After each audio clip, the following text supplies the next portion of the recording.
Hi, everyone. We are back with another episode of Flippin the Script. Today, I could not be more excited to be here with Regina Taylor, the Rep's Playwright in Residence. Hi, Regina. Hi, how are you doing? I'm so well. How are you? Good. Um, Many of you probably already know Regina's body of work, but I'm going to introduce her anyway because she has an incredible history as a multidisciplinary artist and star. Regina is an actress, director, playwright, educator, and activist.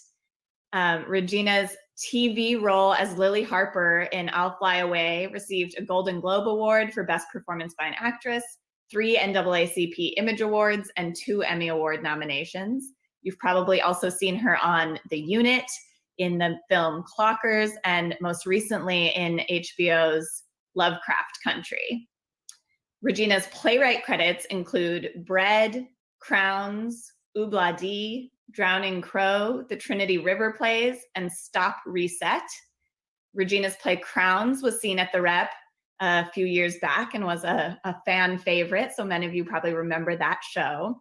And of course, her play Oobla Dee, her musical Oobla Dee, was slated originally for our 2021 season, and we can't wait to bring that to you when we are able to gather again. Regina, those are only a few of your many, many incredible credits. I didn't even touch on your directing career or all the incredible community work that you've done. So I wanted to start by just asking you, in your many roles as an artist, in all these different ways that you approach work, how do you marry those things together? Does your work as an actress inform your work as a playwright, inform your work as an activist? How do you link it? Yes, it all goes together as a whole thought and as a whole body. My hands, feet, head, spine, um, all come together in terms of a whole thought in creating, being an artist, living, breathing, all of this all the time. I think the arts are essential to your everyday being. So, whether you're writing a play or whether you're creating a meal for special friends or whether you're gardening, it all comes together. My mother gave me this very special gift when I was very small, as far back as I can remember. I was creating children's books, maybe 4 years old, with her hands on mine, with crayons, construction paper. And she did it very purposefully. It was to her, she told me, a survival tool in this world. How you start with your imagination, you can only start with your imagination. How you dream it into being starts within yourself. How you then roll up your sleeves, do the hard work, strategize, and put in some time to create it, to make it come to life. That which is in your mind, to then create your own narrative in this world, um, to then name yourself in this world. It is a survival tool to me and essential to daily life. That's so beautiful. And I certainly agree that art is essential. When you talk about the way that your mother inspired your creativity and gave you this survival tools, I'm curious, what was that early journey with her developing your artistry? What are some of the tools or lessons that you learned from her as to how to survive through the arts? Yes, it is. She got it from her mom, who had 9 children. And if you have $10 till the next payday, you have to think creatively. I think it's whether you use that potential, whether that's in the arts or whether that's in terms of um, having a creative mind in terms of business, being a doctor. Who creates the new technology, you have to think creatively. You need these people in every part, including home. And that is how you nurture self too. She wanted me to live a creative life, to have the peace of mind to know that um, I could carve out uh, that uh, as a human being and share that with others. What we give as artists, what we give as storytellers, we connect people to themselves, putting up mirrors to society, uh, showing what is basically the human condition in all its forms, both good and bad, light and dark, everything in between, to let us uh, share these stories about these journeys that we take in a lifetime. And it lets us know that we're not alone in this world. I think that's why people gather around the fire in olden days um, to tell stories, to whether you sing the stories or whether you dance the stories or whether you um, speak the stories. And what we're facing right now is again another um, way of telling stories in the times that we live in now. There's always been, us adapting from around the fire.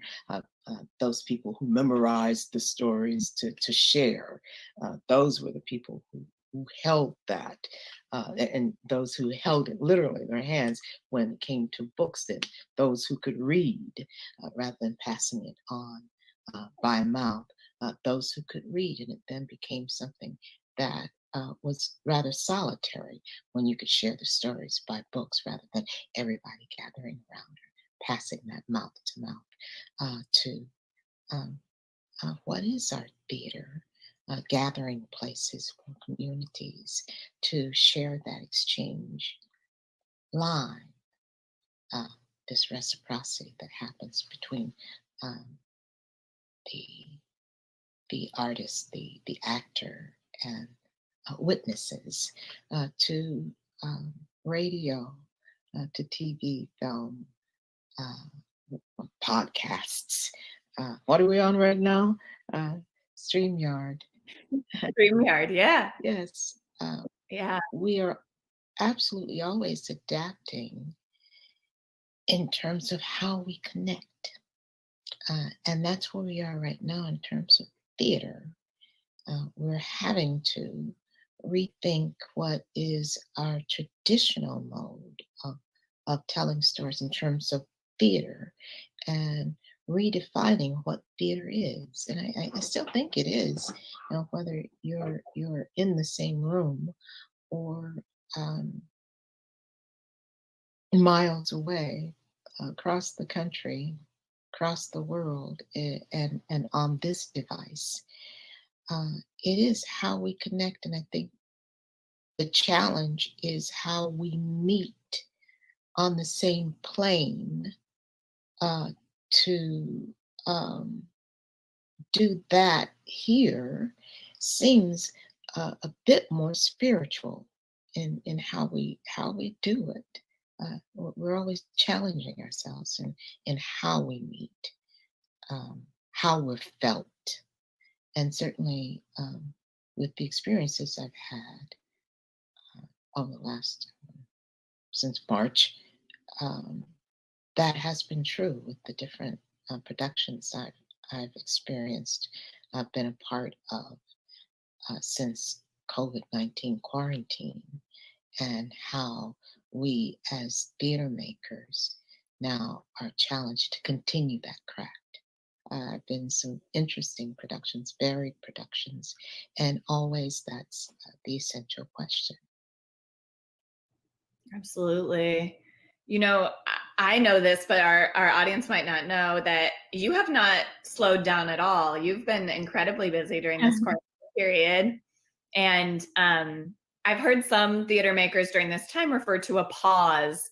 And I know that we're paused on some of the traditional forms, of course, of filling our theaters with people and gathering closely together in space. But I know the rep has not been on pause. I know that you have not been on pause. So I'm curious, as you're talking about adapting and finding ways to get that essential connection through whatever medium the storytelling might take, whatever form it might take, what are some of the challenges or the opportunities that you've seen? Has there been anything positive, any silver lining of these adaptations for you?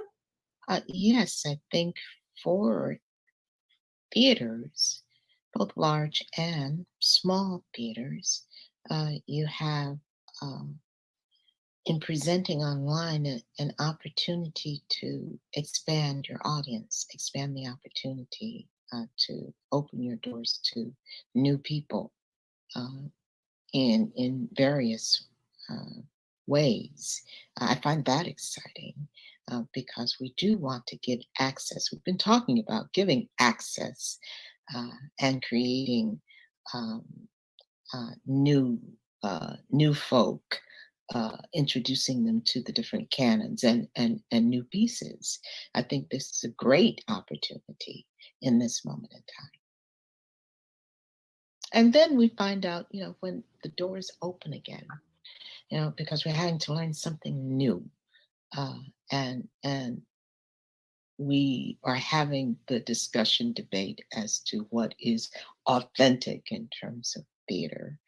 uh, those who are purists and those who are experimental. Uh, that uh, uh, right now, I think this is the way to go. I think it's necessary. One, just basic bottom line, necessary to continue your communication with your audience. How do you do that? Um, it's also then. What do we need to let go of in terms of this adapting? What do we need to hold fast to in terms of the traditional?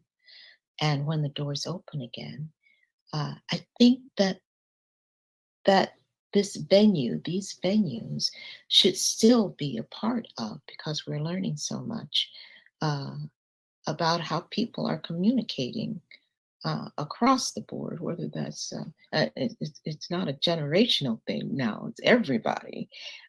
Most people are. And so I think it should still be a tool, at least a tool, in terms of all theaters. Um, yeah. Yeah, absolutely. It seems like it would be a waste if when we opened our doors again, if we did not hang on to any of our learnings through this Yeah. time. I'm curious, and it's okay if you don't, but for yourself and your own art, have you answered that question at all about what you want to let go of and what you want to hold fast Oh, to? I'm learning every day. I'm learning something new every day, and that's very exciting. I do know, in terms as we talk about expanding audience through this medium, we also have the understanding that not everybody owns computers, not everybody owns phones. I like the idea of it in general, that you can connect to otherwise audiences that may not take the trek to a theater, to offer them programming that may, at some point, inspire them to take the trek to the theater, wherever they might be, but also understanding its limitations as well. Not everyone has access then to this platform.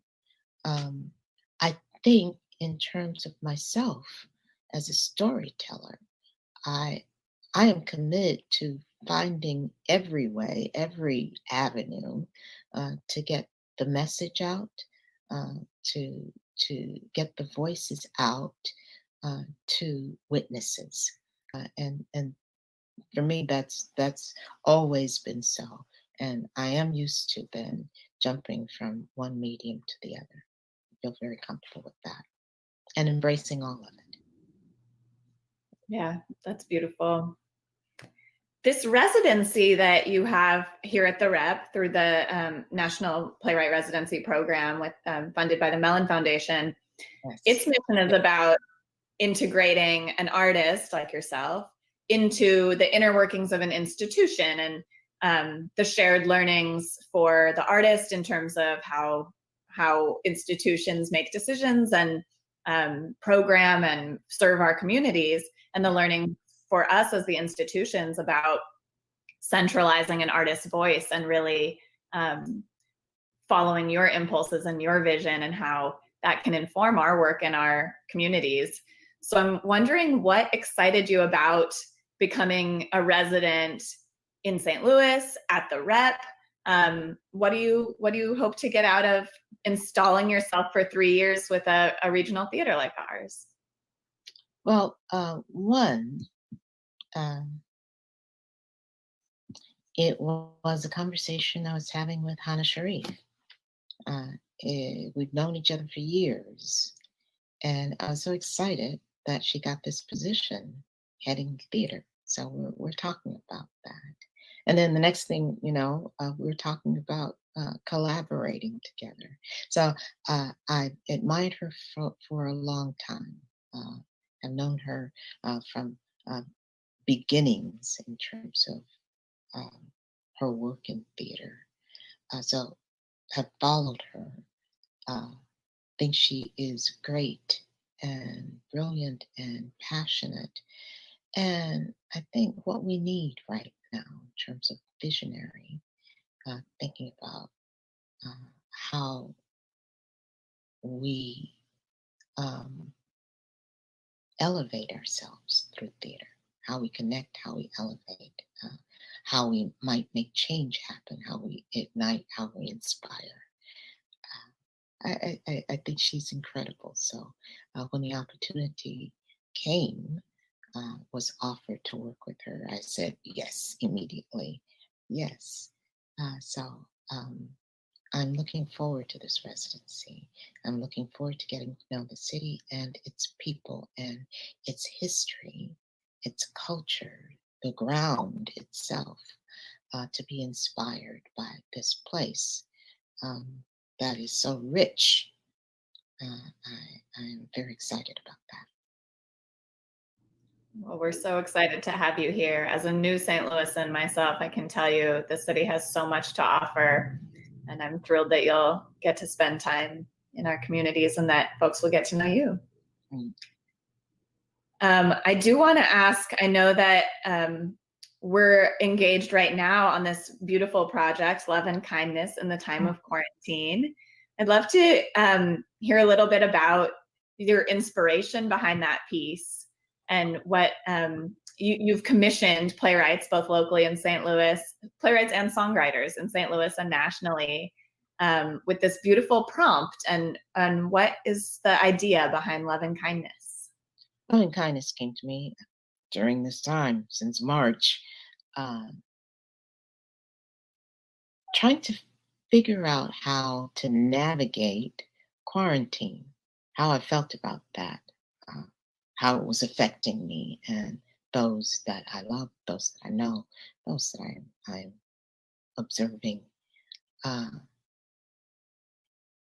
Trying to figure who we are, and it is what this time has given us is um, the ability to sit and reflect if we want to, about um, what we believe.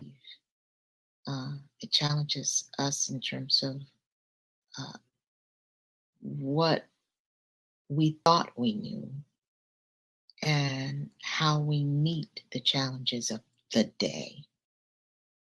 Who will we be after this moment?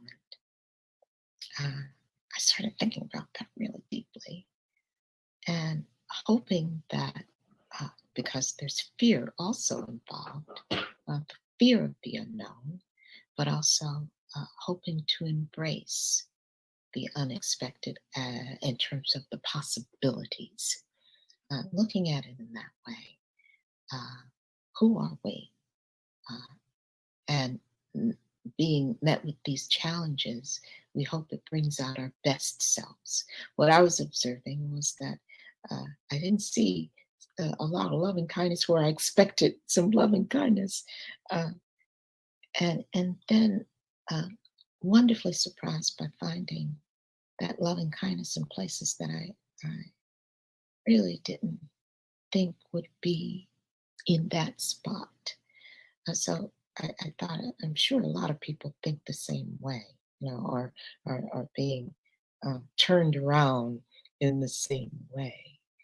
So I, I thought it would be great to call upon uh, various writers, um, craftspeople, in terms of music, writers, songs, to express themselves, to share their thoughts at this, I think, very essential moment. Yeah, it's beautiful. Well, I can't wait for folks to have a chance to see it. It's one of the brilliant pieces of this idea is that we're all going through this communal experience, but we're, of course, experiencing it very differently. Yes, To curate together various perspectives on. yes, yes, and it is various. Uh, the people who are writing here in this piece are from all walks of life, very different perspectives in terms of theater, how they write for theater, uh, from different parts of the country, worlds. Uh, what binds us together is that we're all going through it, aren't we? Hmm. That's right. Yeah. And I think it will hopefully provide that reflective space that you're describing for folks who might want a moment of looking back or looking forward or both in Yeah. terms of where we find that love and kindness when we're challenged as a society. Yes. Yeah. So I was very happy that this notion this evening is embraced here in St. Louis. Definitely. Well, I would be remiss. This is a jump in topic, but you already know that I am a huge fan of this show. So I'd be remiss if I didn't ask you about Lovecraft Country. I know not everyone watching will have seen it, so we won't spoil anything. But can you just tell us a little bit about your experience working on that show? I love Craft Country. I the finale was shown this past Sunday, and I was so sad because I want to see more of it. I was really wonderfully surprised when they gave me a call and asked me to do the show, and to be able to embody this particular character. Oh my God. I felt blessed to be able to embody this woman, Hattie, who is part of the Black Wall Street Massacre in 1921, Tulsa, Oklahoma. I knew something about the massacre, but then to be given a script where I am uh, a one of those many spirits who were lost, uh, to be able to give her body, to give her breath. In those moments, I was overwhelmed. Um, yes. So I was, and also really wonderfully surprised and grateful uh, in terms of the response of the show.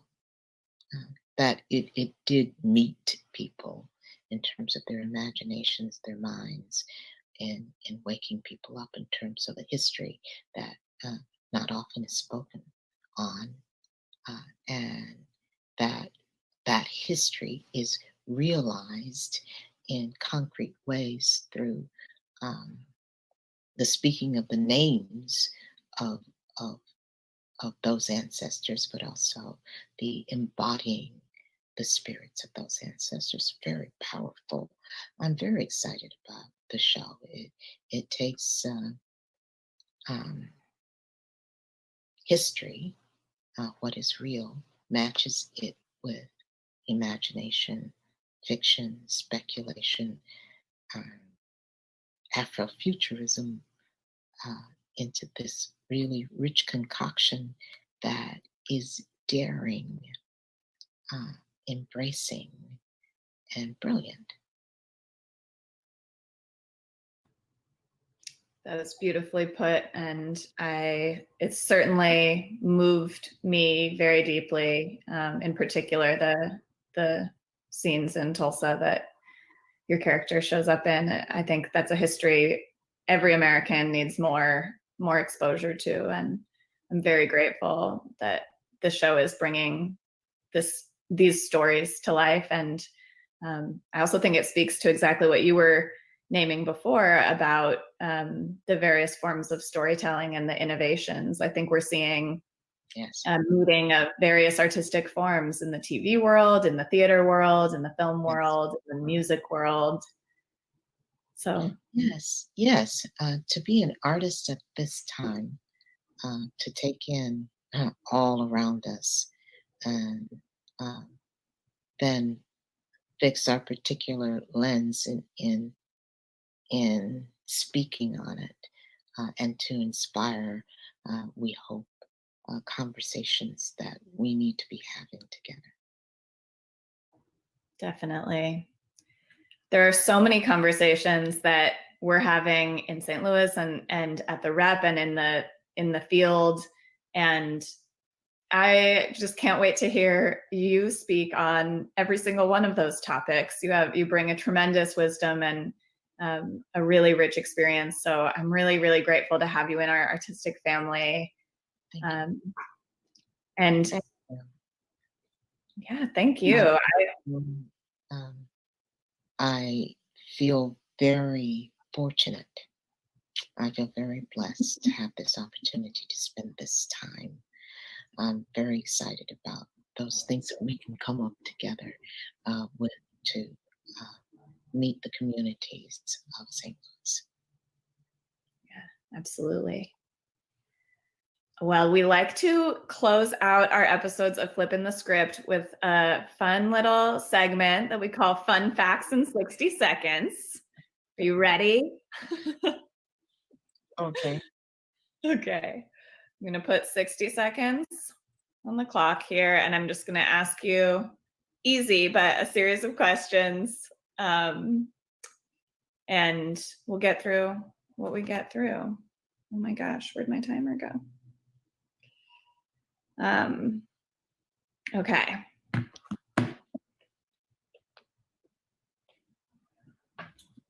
Ready? That is my first question. Your favorite color? Purple. Your favorite play? Oh, Untazaki Shange, Color Girls. Yes. Your favorite food? Chicken wings. Favorite vacation spot? My bed. Morning person or night owl? Both. I have COVID insomnia these days, so day and night blend.